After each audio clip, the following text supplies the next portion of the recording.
All right, Auburn fans, how are we feeling about that? Here's a bold statement I'm about to make. You ready for this? And I'm sure a lot of you feel this way. We scored 93 points, and you're frustrated right now.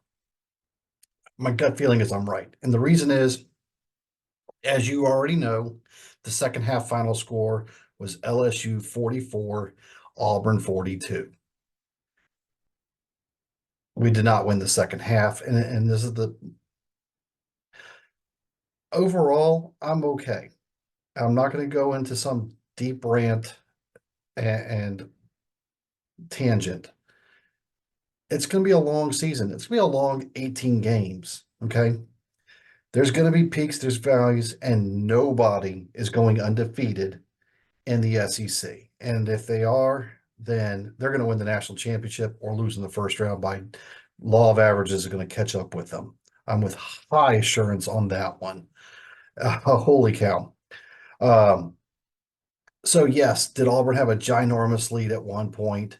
But then it only takes a couple of shots for someone to get hot, and then they're back in the game. And this is what the beauty of college basketball is. You're truly never out of it. So LSU stuck around and was in it to the end, and then Auburn came back and pulled away at the very end. In the second half, two of our five blocks. So if you judge them by the 4 minute timeouts, the under 16, the under 12, the under 8, the under 4, and the under 0 was what I call them. Auburn scored 30 of our 42 points in the second half in just two of those blocks. That's it. And then 12 points on a 7-0 and 5 increments. So LSU was clearly the better second half team, but it's a game of two halves, and Auburn's 3-0. And that's what's most important takeaway. Auburn's 3-0 and heading out of the weekend. And I don't care where they are in the AP and how they're always saying they're a top 10 school. And most importantly, look at their net. And their net going into this was like number 8. So the net ranking is right. That's all you have to pay attention to. Personally, you can follow me on my website and see my CPI rankings and see where they fall. But that's a different story. But their net ranking is all that matters. And their net ranking is about it as it was an 8 before this game. All right, inside the game itself, Chad Baker Mazzara, uh, 19 points, 2 rebounds, 3 assists, a block at the end. And here's the most important one: 6 steals. 6 steals by Chad Baker Mazzara. I mean, Auburn had double-digit steals: 6, 9, 10, 11, 12, 13, 14, 15, 16, 17, 18 by my count. 18 steals by Auburn by my count. 1/3 of them by Chad Baker Mazzara. All right. He had a career night. Career night. Overall, really good effort. But there's some other ones. The only person to get a stat category and every other stat line besides Chad Baker Mazzara, Dylan Cardwell. Another phenomenal night by the big man. 5 points, 6 rebounds, 3 assists, 4 blocks. He had 5 blocks. I'm sorry. Well, I don't know why they didn't count that fifth one. He had 4 blocks and a steal. And then Chad Baker's plus minus was a 23. Dylan's was a plus 10. So that's a major factor as well as when you look at someone's plus minuses on the court. KD, the lightning rod, some people call him the volcano because he's ready to erupt. 8 points, 3 rebounds, 3 assists, and then a plus minus of plus 18. All right. They did the work. And then Janai Broom, I don't say a quiet 18, but he got his 18 points. And definitely not a quiet 18, but it wasn't a dominating. He's up to 18, 7 rebounds, and then 3 steals by Janai. Not blocks, steals. So defense was all over the place, even though they did let off a huge run in the middle of the game. It was a 23-5 run at one time.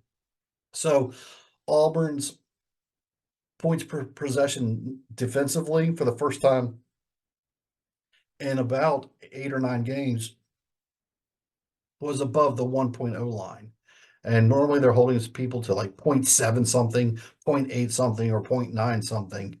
Today they held them to 1.0 something. Scoring wise, like I said, when you score 93 points, you're doing something right. So we scored 1.274 points per possession.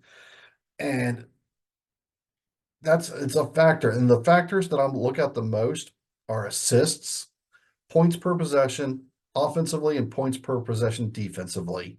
And Auburn is in the top 20 in the nation in all three categories. All right.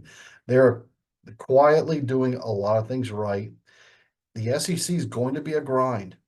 I mean, look at that Texas A&M game today. If you watch that, holy cow, with Kentucky. I mean, Alabama's going to be in a fight tonight. I can already tell you about that with Mississippi State. None of these games are going to be easy. What's Vanderbilt next, I believe, and that's that weird court with the weird sidelines and the benches are on the end zones. It's just and that stadium and court arena's been there since I was a kid. All right, and I'm 50 years old later this year. So it's a weird environment to play in, and that alone's home court advantage for Vanderbilt. There's my takeaways. Overall, it's a good win. All right. You might be a little bit frustrated because of how the second half played out. I get it. It's a learning curve. And at the end of the day, these kids, some of them are 6, 7 year players. They're no longer truly kids anymore.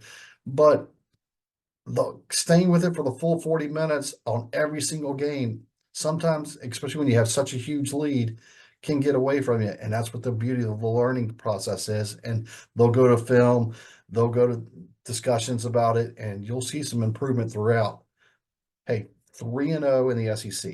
That's what you need to know.